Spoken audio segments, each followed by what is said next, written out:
Hey Bowtie Nation, Joseph Hogue here with your second chance to buy in after this little mini crash we've seen in tech growth stocks. The tech-heavy Nasdaq has struggled since November with several mini crashes, bringing stocks back into that buy the dip territory. But Nation, you cannot wait to buy in here because that bull market is set to keep charging in 2026.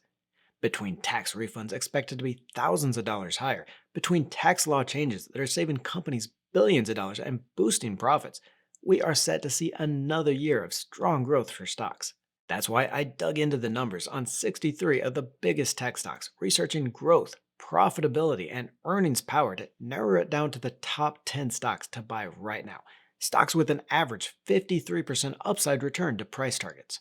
Let's get started here with Amphenol Corporation, ticker APH, a global leader in the interconnect solutions, those the cables, the sensors, and the fiber optic products across automotive, aerospace, defense, and industrial. This stock up 100% just in the last year. I'm going to show you how I put this information together and why it is so important next. But here we see revenue growth expected this year for Amphenol Corporation, 31% higher revenue growth, 24% operating margin. So converting 24% of that revenue into operating profitability. Even better here, even better than one of the leading stocks for profitability within its industry is that it's increasing that profitability over the last 5 years, has been able to increase its profitability by almost 5% over the years from the pandemic. For each of the stocks in this list, also going to be looking at the analyst price targets here. And folks, I know analysts are not infallible. Hell, I think half of the analysts I knew when I was working there on Wall Street myself probably more familiar with swimsuit models than they were with cash flow models. But, looking at these analyst expectations, you can get a little bit more confidence in your own research, confidence to see these average price targets so much higher than the high price target, especially when you see the low price target by analysts on Wall Street that is above the current price target. We don't see that here with APH, but we do see 18% upside to this average price target of $172. 43% upside to the $210 per share. We do see a 7.5% discount downside to the low target there by these 11 ranked analysts.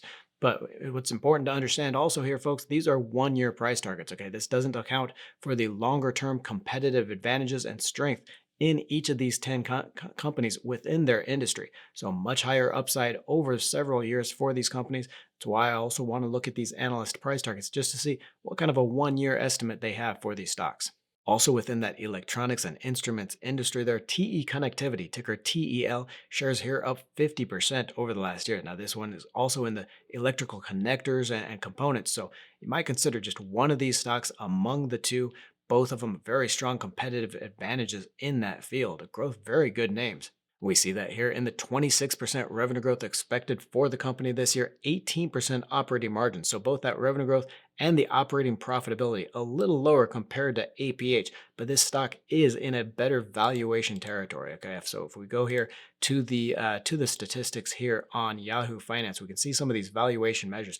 Again, I'm going to show you how to put all this together next, but we see 3.7 times on a price to sales basis. That is about half of the price to sales basis or valuation we see there on shares of APH. So even though it is selling for, it is expecting a little bit slower revenue growth, a little slower operating margin, it is about half as expensive there as shares of APH. So it takes a little bit more research, but I think I would go with the TEL over that as well. Here we see, again, just like we saw with that APH, improving on its operating margin. Okay, so the operating margin changed from 2019 to the last 12 months here, up 4% on that operating profitability. We see some of that valuation upside here in the analyst price targets for TEL, 21% upside to the average price target, high target of $306. That's 33% higher from where the stock is now.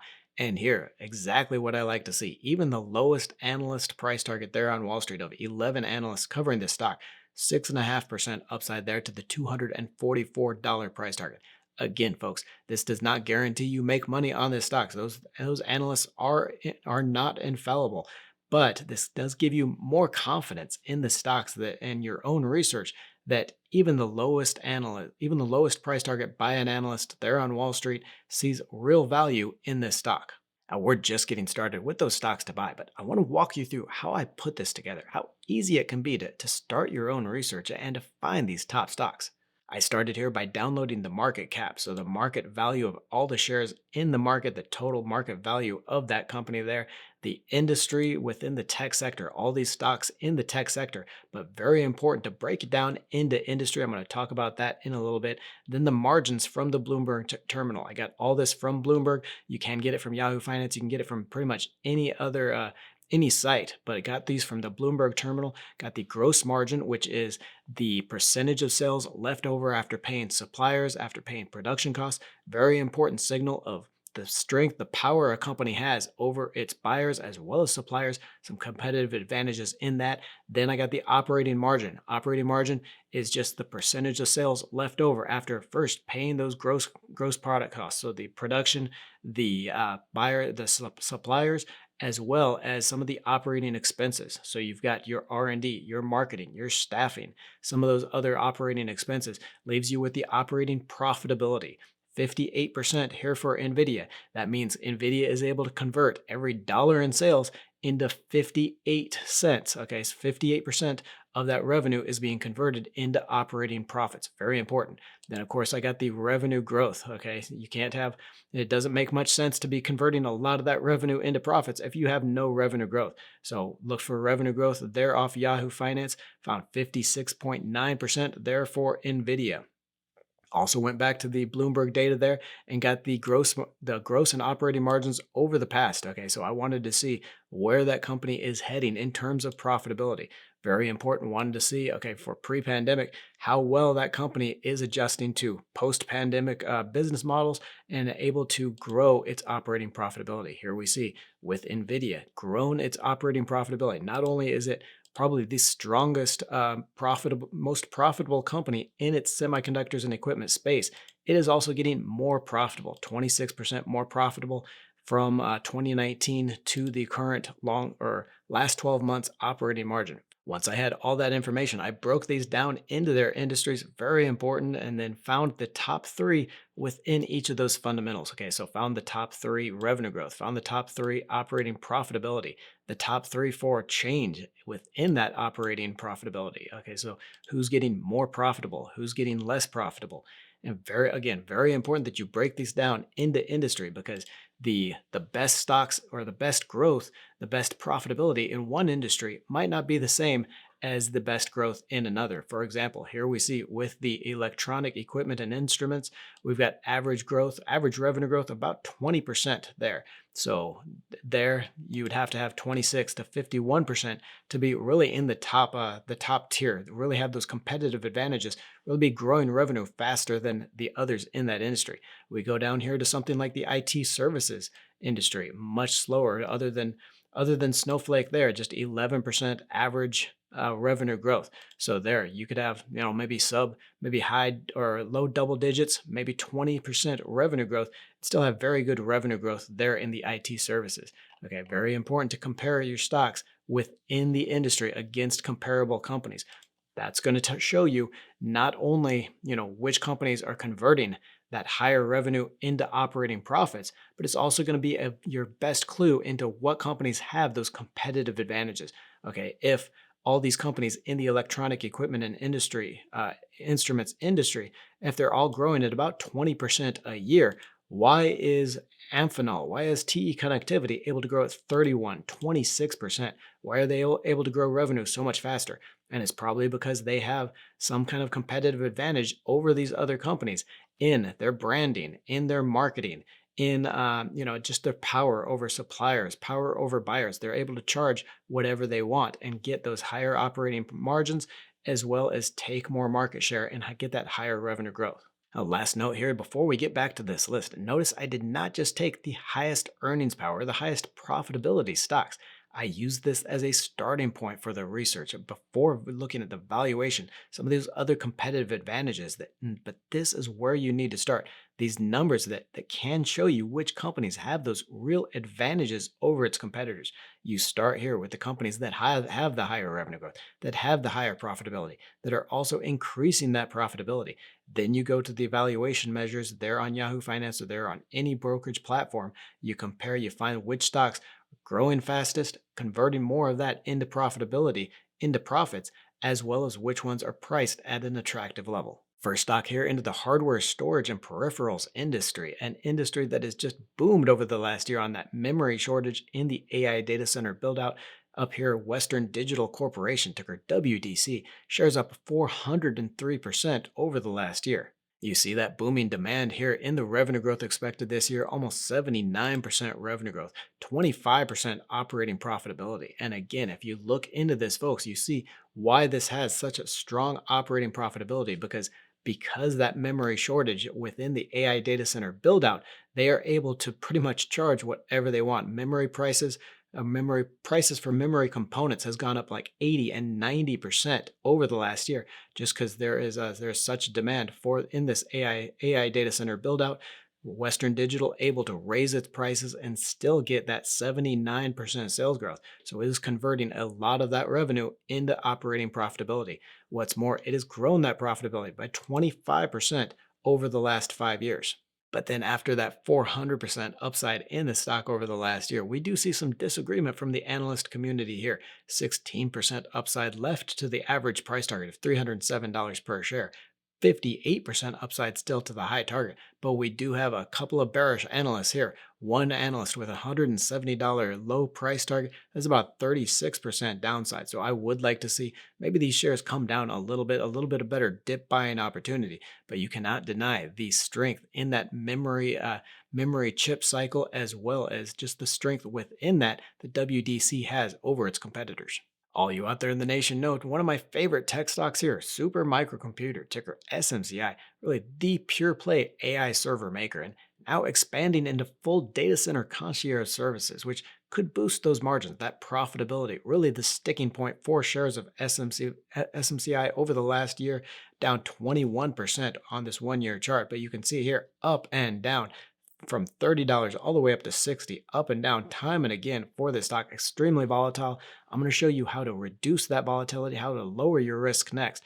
But this company controls 22% of that high performance server market, really competing on price, taking that market share in a high growth market. And you see some of that here. This 87% revenue growth expected, just reported last week, 123% revenue growth in the most recent quarter. 87% expected for the full year. But here, the operating profitability, just 4.4%. Basically, what is happening here, folks, is this company is lowering its prices on its those high performance servers. It is increasing increasing what it spends on R&D, marketing, other costs to take that market share, really trying to take up to a third of that market from its competitors. And then that's when you're going to see this company raise prices. It's going to see them raise that profitability. And I think it's really going to take the earnings power of this stock higher. Because of that up and down roller coaster in the stock here, analysts are all over the map on price targets. We do have a 14% upside to the $38 average price target, $63 high target to 85% upside here. But we do have that one low target by Goldman Sachs, $26 per share. That would be about 23% downside from where the stock is trading at now. Now, I'm not sure I put a whole lot of faith into that Goldman Sachs target. Rumor is on Wall Street that because SMCI used to use Goldman Sachs for its funding needs for some of those shorter term debt issued needs, it actually went to a different bank. It went to, I think it was JP Morgan or Morgan Stanley for its most recent debt issue for those funding needs. Goldman Sachs got a little mad and put out that low price target. So maybe a little tit for tat, a little bit of vengeance there for Goldman Sachs. That's why I don't put a whole lot of faith in that low price target. Because if you look at the valuation on this stock, it is just too cheap to buy. Okay, how do you get a stock growing its revenue at 87% a year and trading at a price to sales of just 0.77 times? Okay, that means investors are paying just 77 cents for every dollar in sales reported by SMCI, by Super Microcomputer. And yes, I understand it is not converting a lot of those sales into profits, just 4 or 5% operating profitability there. But when it does increase those margins, when it decides it has enough of that high performance AI server space, it starts raising its prices, as well as this new entry into the data center concierge service, which is much higher margin. You're going to see investors come back. You're going to see it increase that profitability. You're going to see investors come back, push this up higher to even that 1.43 times price to sales it traded at last year. That would be almost twice. This stock could be almost twice this price and would still be a good deal. Here in the IT services industry, the only stock I'm selecting here, Okta Inc., ticker OKTA, one of my favorite stocks in the cybersecurity space. This is in the cloud identity and access management security. It's the second highest market share in that space after Microsoft. Now, this is not a growth segment of cybersecurity, but Okta has a strong competitive advantage in its customizable designs and really attractive valuations. Here we see with Okta 22% revenue growth, 3.9% operating margin. That is typical of cybersecurity companies spending a lot in marketing, in R&D, trying to increase their market share in a very growing industry, their IT services and cybersecurity. But you can see here, Okta is not in the top three for revenue growth or operating profitability. But I do like it on that competitive advantage within the cybersecurity space. All you out there in the nation know cybersecurity. One of my favorite long-term growth themes. Okay, cybersecurity in general growing at about 12% a year. But you can see here, Okta has those competitive advantages. It's able to take that industry or that segment growth of 12%, leveraging it up for 22% revenue growth a year. It's also increased its operating profitability by 33% over the last 5 years. So gradually getting more profitable, turning more of those dollars into operating profits. Here, looking at the analyst price targets for Okta, 30% upside to the average price target of $115, 64% upside to that high target. But we do see a discount here in the low target of just $75 per share on this stock. That is about a 15% up downside. So besides the ups and downs we've seen in the stock over the last year, that 9% loss on the stock over the last year, we do see some hesitance on the part of analysts for this. But again, Okta, the only stock I'm buying here in the services and software segment, really the first industry to get hit by AI. Those fears that the AI models are going to replace some of the services, some of the software that these companies provide. And that pain might not be over here. While there may be more pain in these services stocks, though, that gut wrenching ups and downs, they can make you a lot of money. And there is one way to actually reduce the risk in these. Here again, in that 1 year price chart with Okta, we can see shares all the way down to $80 per share, all the way up to $130 per share. Huge moves in this stock over the last year. And we're going to use that kind of volatility to our benefit. We can go here into the options available for this. We're going to go to the January 2027 options. So the options expiring here next January gives us about a year in these. We're going to use the call options and a call option strategy that is going to give us a big discount on this stock, as well as creating income and lowering our risk in these shares. We're here in the call options. Remember, that gives you the right to buy the stock at this strike price over the next year. We're going to be selling these to another investor. So we're going to be collecting a premium on these shares to sell to another investor the right to buy them for this price from us. I'm going to scroll down here. Stock trading right now at about $88 per share. We're going to scroll down here. We'll say $100 per share. That's going to be the strike price. We're going to contract with another investor. We're going to sell these call options, give them the right to buy this stock from us for $100 per share. And we're going to collect $12 and about $13 per share, right between this bid and the ask price. We're going to collect about $13 per share. So look at what happens here, how this reduces your cost, lowers your risk in the shares, and creates income. If we buy these shares for $89 each, where the stock is heading at right now, and we sell to another investor this $100 call option, we're going to collect $13 per share. That is 89 minus 13. That is, our price is actually going to be $76 per share. Okay, so we just lowered our cost in this stock by almost 15%. We got a 15% discount for selling these call options to this other investor. Look at it another way, you just got a 15% cash return on that stock. If it goes up to $100, that other investor is going to buy this stock from us. Okay, that's what a call option means. They're going to lock in that $100 per share to buy it from us. So 100 they're going to pay us, divided by the 76 we paid. We can still get a 31% upside return. Okay, so if this stock goes past $100 over the next year, we will have made 31% on that. If it doesn't go past $100, we keep the stock and we keep that money that investor paid us. So we're going to keep that $13 divided by the $89. We're going to keep that 15% cash return. Okay, so any way you look at it, this covered call strategy has reduced your risk in a stock that We don't know, it could go up or down, but it's reduced your risks, create income immediately, and still gives you a high return upside. And I know, folks, all the options jargon can be confusing, but these are your best tools for lowering risk, boosting returns, and creating income from your stocks. To help you get started, I'm relaunching our Ultimate Options course. Over 3 hours of video, I'm going to start with the basics, then walk you through all 29 option strategies, when to use each, and how to set it up, including a real world example with shares of Tesla. The course also comes with a one of a kind strategy finder to help you find the right option strategy, and an options calculator to show you exactly what to expect. And right now, I'm relaunching that course at a 38% discount. Save $150 off, but only for the next 3 days. You're going to get all the basics to get you started, the strategy finder to make sure you're using the best strategy, the options calculator to show you exactly how much money you can make, walkthroughs on all 29 strategies, and a 14-day money back guarantee. Now, that $150 launch discount is only available with the coupon code in the link I'll leave in the description below. So check that out or just scan the QR code here. Back to our list of stocks and the real growth here in those semiconductor and equipment makers. Here with NVIDIA, ticker NVDA, the AI stock up 1,300% over the last 5 years. That's 13 times your money. It's up 41% just over the last year. Folks, this is the leading designer of GPUs and accelerators. Its CUDA software stack combined with that dominant semiconductor technology gives it the advantage and recurring revenue in its industry. Here we can see not the highest revenue growth within the industry, within that semiconductors and equipment industry, 57%, still very strong revenue growth expected this year. But here's where NVIDIA shines in that 59% operating margin.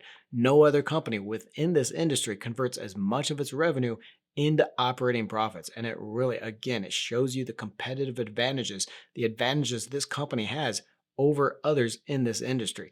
There is such a shortage for NVIDIA GPUs.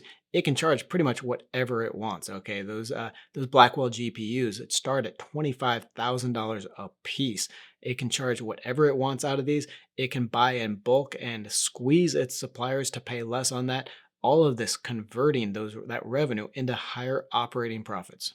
And here, even after that 1,300% run in the stock over the last 5 years, the 41% just over the last year, we still see analysts with price targets above where the stock is trading at right now. $260 average price targets by the 39 analysts there on Wall Street, 37% upside to that average. High target of 352, that would be 85% higher from here. Even the low target here, folks, $200 per share for shares of NVIDIA, 5.4% upside from where the stock is trading at now. Next on our list in that semiconductors and equipment industry, probably my favorite stock here in that AI data center theme, Broadcom, ticker AVGO. Folks, no other company besides maybe NVIDIA provides as many components to the AI data center infrastructure theme. Okay, Broadcom here is selling its accelerators, its chips, those TPUs, the networking, and the storage devices. This breadth really helps the company cross-sell for those higher margins that we're going to see. Broadcom here with 50% revenue growth expected this year, 40% operating margin, and has grown that operating profitability by 24% over the last 5 years. So not only sitting on top of its industry as far as profitability, but also getting more profitable over time here. Just like with those price targets on NVIDIA, I like to see this here with even the low price target, $370, 7.8% upside to the stock over the next year. Again, folks, these are just 1 year targets. I see this company going much higher over the years as that AI data center infrastructure boom continues over the next few years. But 33% upside to the average price target, 53% upside to the high price target by those 30 ranked analysts with price targets on the stock. And here, one of the best stocks in our own portfolio over the last year have been buying shares of Advanced Micro Devices, ticker AMD, since February of last year when it was right around $107 per share. This one is a second up to NVIDIA chips, but coming up fast on the price and its technology. CEO also guiding to higher operating margin. It's going to be very important in the analysis of this stock. Here in these fundamentals, we see shares of AMD, 60% revenue growth expected over the next year, even higher than NVIDIA's 57%. So growing those revenue, but this is the problem, this 8.8% operating profitability. AMD just does not have that pricing power over its buyers. It cannot charge those premium prices for its GPUs, for its chips. 9% operating profitability there. But CEO Lisa Su coming out guiding to 30% operating margin over the next few years. So a clear plan to raise those operating profits, raise that operating profitability. Think about this. If AMD can maintain 40, 50, 60% revenue growth, but double or triple its operating profitability to 20 or 30% to that target, that will take this stock much higher. That's going to take the earnings power of this company. It is going to put it well above even Nvidia, and you're going to see this stock take off. Analysts not quite sold on the stock yet, though. We do have a 34% upside to the average price target, but the low target here of $210, 2.5% down from where the stock is trading at now, 75% upside to the high target. So analysts are looking at that 100% plus return over the last year, saying maybe this was getting a little bit out in front of itself. But I do believe if we get even close to that target for operating profitability over the next few years, even if we get to a 20% operating profitability, you're going to see this stock much higher than even this $377 high target for by these 31 analysts. Here within the communication equipment industry, Ubiquiti, ticker UI, up 91% over the last year. This company is in the wireless networking, so those routers, the switches, the Internet of Things connectivity, putting in one of my favorite bottlenecks for this AI data center surge. Here we see Ubiquiti with a 47% revenue growth expected this year, 33% operating margin, and you'll see this was not even close to the highest revenue growth within its industry, that by Lumentum and Ciena. 262%, 100% revenue growth. So double revenue growth there by Ciena.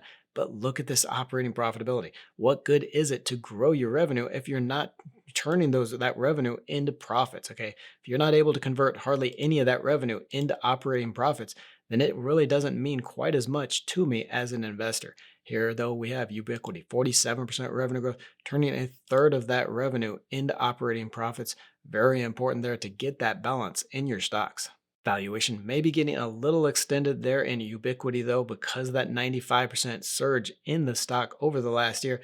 Analysts not quite sure about the upside here. 14% downside to the average price target, just a flat, pretty much even where it's trading at for that high price target, and 27% downside potential here in that low target of $527. So I would be watching this one. I would like to pick it up a little bit more on a dip than maybe going full in on the shares like I would some of these other stocks. And shares of Arista Networks, ticker ANET, up 19% over the last year after Broadcom, really my favorite in that networking, that data center networking solutions industry. They're a huge bottleneck for AI right now, trying to get that networking hardware and software. This company has a real advantage in its low latency, programmability, and really the EOS software that thrives in that data center, the AI data center market. Arista not with the highest revenue growth, only 27% revenue growth expected this year, but the highest operating profitability, 43% operating margin there for the company, really showing that competitive advantage in not only the power over suppliers and buyers, but they're in that operating efficiency as well, so converting almost half of its revenue into operating profits. And again, getting more profitable as we go on. Okay, so over the last 5 years, it's improved that operating profitability by 10%. And here in Arista Networks, we see probably one of the best analyst outlooks here, 20% upside to the average price target, 40% upside to that $200 high target, but even the low target here with a 10% upside to the $159 per share. Get your $150 discount and everything you need to start options investing to reduce risk and increase returns with our Ultimate Options course, all with a 14-day money-back guarantee and the link in the description. Don't forget to join the Let's Talk Money community by tapping that subscribe button and clicking the bell notification.